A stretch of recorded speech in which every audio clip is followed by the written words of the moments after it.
Riri kigomano kia maminista a hinya uria tuhuthagira kuma mabũrũri 13 ma irathĩro ria Afrika kĩrathiĩ na mbere gũkũ bũrũri-inĩ.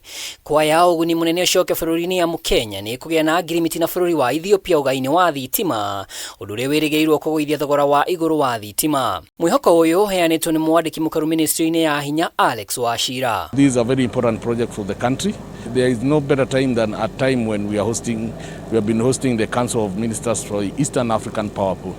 So it is the best time, and what we are assuring Kenyans is that we are picking what we call cheap power from Ethiopia that is now able to power your home. Akiaria ceceni-inĩ ya KETRACO mwena wa Suswa, Wachira augĩte ceceni ĩno ĩrĩa yamũkagĩra raini ithatũ cia thitima kuma Orkaria, huho cia gĩcigo kĩa Lake Turkana na Ethiopia, nĩyo ĩkũhũrwo njeki ũndũ ũrĩa ũkũhotithia iganda kwamũkagĩra thitima mathaa-inĩ marĩa Akenya marahũthĩra na njĩra nene hatarĩ gatithio. This plant, being the biggest plant in Kenya, it handles a lot of power. Currently it is handling about 1,000 megawatts.